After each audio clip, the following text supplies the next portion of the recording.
The most dangerous outcome in this crisis may not be a return to war. It may be the thing that comes after the talks fail without the war fully resuming.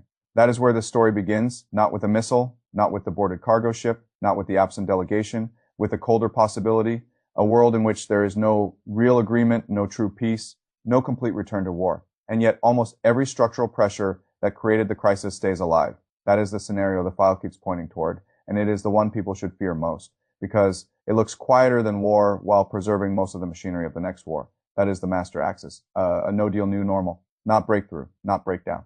Stored conflict. Once you read the file through that lens, everything sharpens, the ceasefire extension stops looking like patience and starts looking like drift. The talks stop looking like delayed diplomacy and start looking like choreography without settlement. The humiliation cycle stops looking like noise and starts looking like one more mechanism that keeps a real deal out of reach. And the real question changes too. It is no longer, will there be a deal? It becomes, what kind of system takes shape if there is no deal? But everyone still avoids the open costs of going back to all out war. That is the central question. And Trita Parsi S probability breakdown answers it more bluntly than most analysts would dare. A 25% chance of a deal, a 5% chance of full-scale war, a 70% chance of a walkout into a new non-negotiated status quo. That 70% is the story. Because most people still think in binaries, deal or war, calm or escalation, success or collapse. But the likely outcome here may be something far more deceptive, a suspended crisis that becomes normal enough to live with, but never stable enough to trust. That is what makes it dangerous. Start with Iran. Iran still needs sanctions relief. That is one of the hardest truths in the file. Hormuz gives Tehran leverage. Control over the Strait of Hormuz gives it the ability to threaten shipping, complicate energy markets, and remind the wider world that a narrow waterway can still dictate global discomfort. But leverage is not recovery. Leverage is not investment. Leverage is not reconstruction. Leverage is not an economy coming back to life after years of sanctions and war. That means no deal is not a neutral outcome for Iran. It leaves Tehran with tactical instruments of pressure, but without the strategic relief it actually needs. And yet, no deal may still happen because it is politically easier for the other side. Trump has already gotten what he most needed in the short term. He got out of the war. If there is no agreement and the United States does not return to active bombing, he can still claim he avoided another major Middle East military entanglement. He can still present himself as the man who used force, avoided quagmire, and kept America from getting sucked deeper in. That is enough for him politically if the alternative is a much harder domestic fight over sanctions relief and Iran-esque recovery. That is the asymmetry. Iran needs the deal more than Trump does. Trump can live with no deal more easily than Tehran can. That does not mean no deal is the best outcome for him. It means it may be the easiest one. And politics often chooses the easiest outcome even when it is the most dangerous one later. That is where Israel enters the story. This is one of the deepest structural points in the file. A real deal with Iran would likely require sanctions relief. And sanctions relief is exactly what Israel fears most. War weakens Iran fast, sanctions weaken Iran slow. Both serve the same broad strategic purpose, keep Iran constrained, under pressure, and unable to fully recover. A real deal breaks that logic. A real deal gives Iran breathing room. It gives Iran money. It gives Iran investment. It gives Iran a path to rebuild. That is why Parsi argues that Israel may oppose a sanctions lifting settlement much more aggressively than it opposes a U.S. pause in open warfare. From Israel's perspective, a no-deal status quo is ugly but manageable. A real agreement that lifts sanctions is strategically much worse. That creates Trump's real strategic dilemma. He can make a deal and take a major political fight with Israel and its allies. He can avoid that fight by refusing to deliver the sanctions relief that would make a real settlement possible. Or he can keep doing what he is doing now.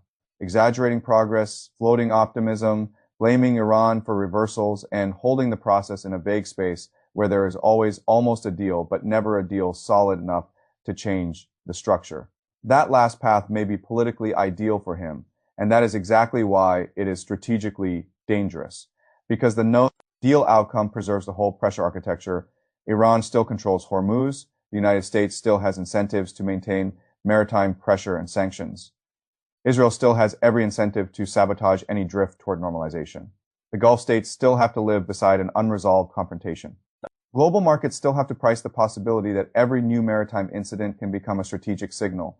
That is not post-war peace. That is a conflict stored in the structure. And stored conflict is dangerous because it teaches everyone to misread lowered noise as lowered risk.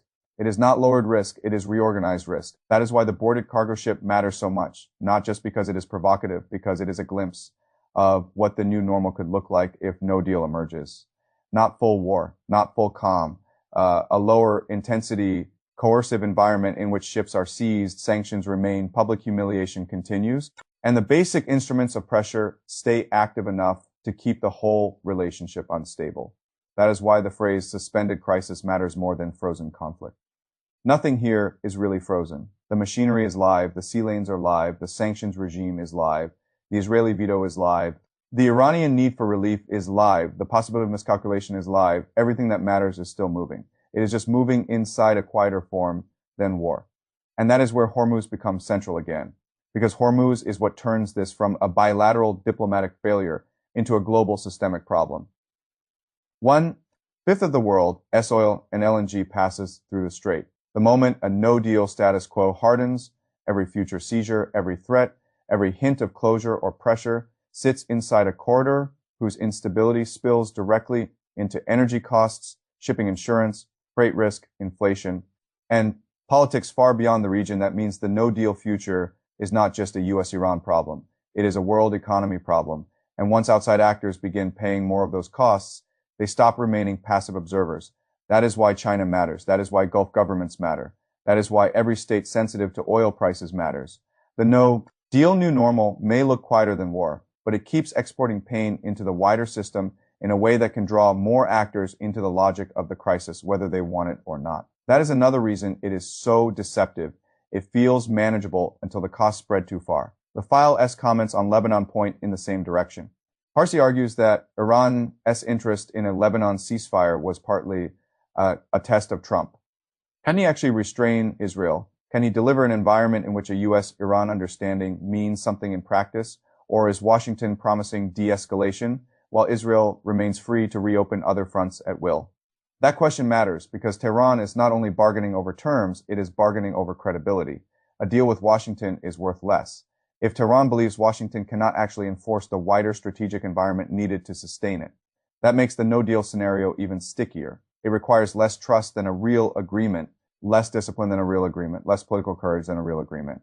But it preserves the very architecture that makes the next rupture likely. That is the contradiction. The easiest short-term outcome for the main players may be the hardest long-term outcome for everyone else. And that is why the file reads like a warning. The talks may fail, the war may not fully restart, but that does not mean the crisis has been solved. It may simply mean the crisis has found a colder, quieter, more durable form. That is the larger judgment.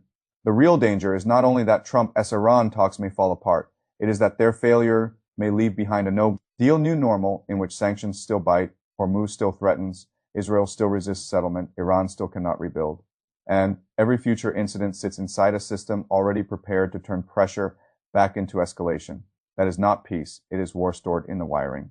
And once war is stored in the wiring, it does not need to be rebuilt from nothing. It is already there, waiting for the next trigger. That is why the most dangerous outcome in this crisis may not be the loudest one, it may be the quieter one. Everyone is tempted to call manageable because the quietest outcome here may also be the one that keeps the next war closest to the surface.